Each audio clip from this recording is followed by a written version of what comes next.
All right, guys, what's up? Sam here wanted to come on and do the Saturday Tuesday for you guys. So this week is going to be a quick one. Basically, just want to have a public service announcement that, in case you've been living under a rock, summer 2020 recruiting has officially started. Okay, for those of you who know about it, great. That means you've been on top of it. For those of you who don't know about it, um, just want to pull up a couple of these banks that have already started. So Guggenheim, it's one of the elite boutiques. They posted their job about a week ago. Okay, so that means you can basically start applying already. Um, the first one to come out is actually RBC. It says a week, but they actually posted all the way back in like November. I think they just had to like renew their LinkedIn posting because they expire. So RBC is another one that is already recruiting for summer 2021. Baird, which is more of a middle market bank, they've posted their summer analyst position for 2021. And then smaller boutiques. This is like a tech-focused boutique called Union Square Advisors, and they've also posted their summer 2021 internship. Okay, so there's just about like 4 or 5 of these that have already started, and there might be others, but those are the ones that I've seen so far. And so, for those of you who are thinking like, hey, it's still early, I just started my second semester sophomore year, there's still plenty of time. Wrong. Okay, you don't have that much time. A lot of the other firms that haven't posted yet, in fact, we're expecting them, we're expecting them to actually start probably in the next month or two. That's not to say that every single bank will start this soon, right? But a lot of especially the bulge bracket and elite boutique banks will, judging off of when they went last year. Okay, what we're seeing this year. Last year, Guggenheim, RBC, and these firms were also some of the earliest ones to go. But this year, they started the process even earlier than they did last year. And so we're expecting everybody to just pull up their timeline a little bit relative to when they started last year. Okay, so last year, like my earliest client that got an offer, not my earliest, but my client that got the earliest offer out of everyone got his Guggenheim offer by like March. So we're already at the end of January. This year it could happen by February, who knows, right? So bottom line is, if you're not prepared, you gotta get prepared ASAP. And there will be banks later on that start recruiting later, but typically speaking, the longer you wait to secure an offer, the smaller the bank is going to be. Okay, you're just going to move further and further downstream because, like I said, most of the bulge bracket and elite boutique banks, they will get filled up first, and you don't want to get left with the leftovers. Okay, so what do you need to be prepared for? Well, a couple of things. You have to be able to first get selected for the interviews, and then obviously you need to be able to pass the interviews, right? So in terms of getting selected for the interviews, there's really 2 things that matter. One is your application materials, right? And so this is like things like your resume, your cover letter, your LinkedIn profile. All of those things need to be on point, okay? If you don't have relevant experience yet, you need to go out and try to get relevant experience ASAP. Like ideally, something you could do part-time this semester, okay? If you wait until summer 2020 or your sophomore summer to get this internship, yeah, that might help you for recruiting later on, like in the second half of the recruiting timeline with the smaller banks, but it's not going to help you for the bigger banks that are starting this semester, okay? Hopefully that makes sense, right? And regardless of whether you already have these experiences or not, you want to make sure that whatever experiences you already do have, that you're packaging that together in a way that's as impressive and as relevant as possible for the investment bankers, okay? Because this is essentially the first impression that you're going to be establishing. Like anytime someone comes across you as a candidate, they're first going to look at you on paper and decide, is this person even worth our time, right? Whether that's from a networking standpoint or whether that's from, even an interview selection standpoint, everything starts with your application materials. Okay, so that's the first thing. Second thing is you have to network with these firms. Okay, they get a ton of applications.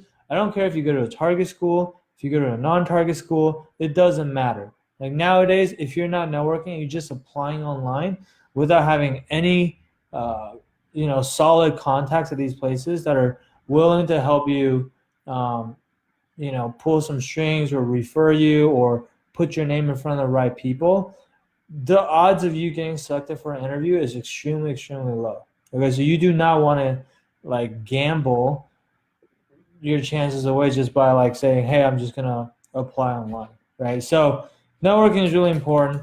What I usually recommend that people do is have at least try to target having 2 really solid contacts at every single place you're applying to.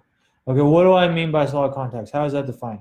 What I mean by that is, hey, you've talked to these people, you've had at least one conversation with them, conversation went super well, and they actually proactively offered to refer you for an interview or like help put you in touch with the right people so they can get an interview.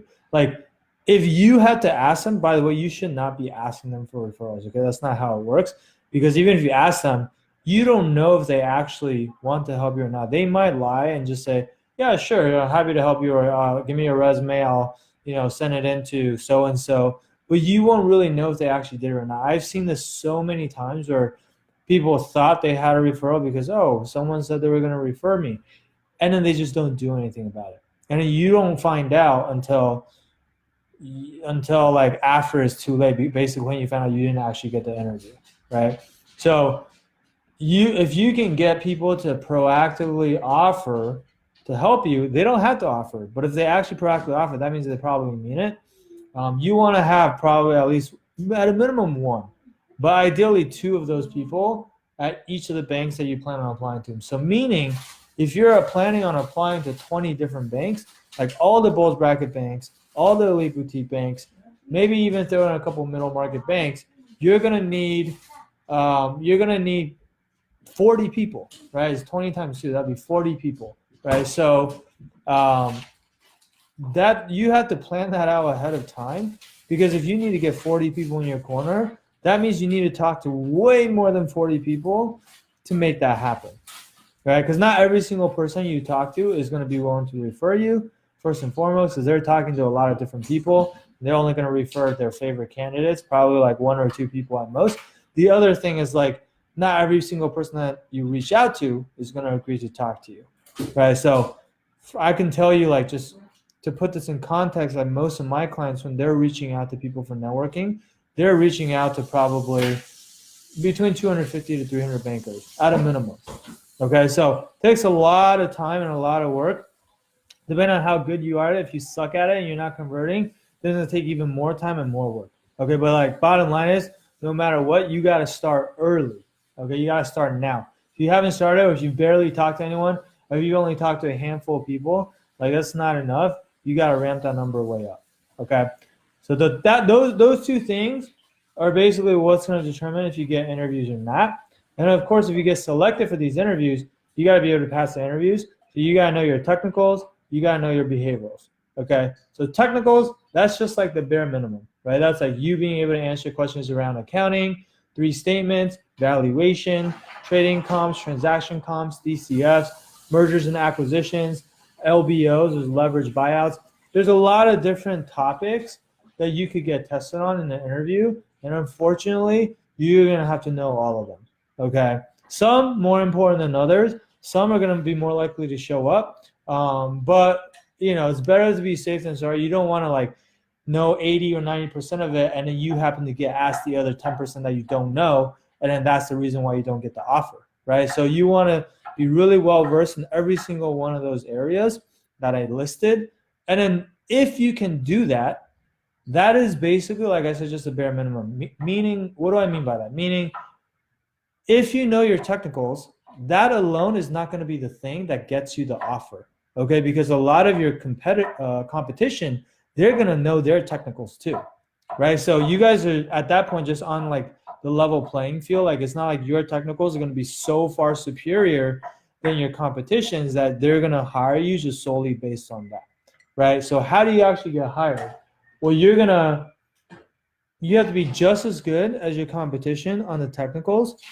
And then what's really going to set you apart is your answers on the behavioral side. Okay, so for the behavioral interviews, there is no such thing as a right answer or a wrong answer, right? There's only like better answers and worse answers. Meaning, if you think about technicals as like this exam that you're taking that's pass fail, like you either pass the test or you fail. That's very binary, right? Versus on a behavioral interview, it's like you're taking this exam that's being graded on a curve. Meaning, it's not about whether your answer is good or not. It's about whether your answer is better than your competition's answers. Okay, because everyone's going to have different answers when it comes to behaviorals, right? So who's better at telling their story and talking about their experiences and answering these behavioral questions? If you can do both of those things, like be just as good or better than other people on the technical side, and then be better than everyone else on the behavioral side, then you're going to be the one who ultimately ends up going to the Super Day and getting that offer. Okay, so those are the 4 things you need. I know it's a lot, but unfortunately, you're going to need all 4 of them. None of these things are optional. None of these things are nice to have. And so if there's one thing that you're really bad at, but you're really good at the other 3 things, that's not good enough. Okay, you're only going to go as far as your weakest link allows you to go. And so if you need help with any of these 4 things, okay, reach out to us, reach out to our team, see if we can help you. We have resources that we're going to be able to provide you with. Depends on what you need help with. Sometimes you need help with all 4. Sometimes you only need help with a couple of things out of the 4. Whatever, that's all fine. We customize everything we do, right? And then also, like, depending on the level of service that you need, some people need a lot of help. Some people just need a little bit of help, right? So everything is customized based on your needs. And we're only going to take you on and help you if we can actually help you. If we don't have anything for you in terms of the thing that you need help with, then we'll probably refer you out to someone else, or point you in another direction that we think is going to serve you best. Okay. So anyway, if you guys want to do that, feel free to like message me on Facebook, or if you want to schedule a call, I can drop a link down below in the comments and you can speak with someone on our team, and we'll help you assess what your situation is and what's the best way to move forward from here in the amount of time that you have left and get everything done in the most efficient way possible. Okay, so that'll be it for today. Hopefully this was helpful for you guys. Again, I will drop the link down here in the comments, and it's basically schedule a session with my team here, WalterMastermind.com/apply. Okay, and we look forward to talking to you guys. All right. Thanks, guys, and we'll be back next week. Bye.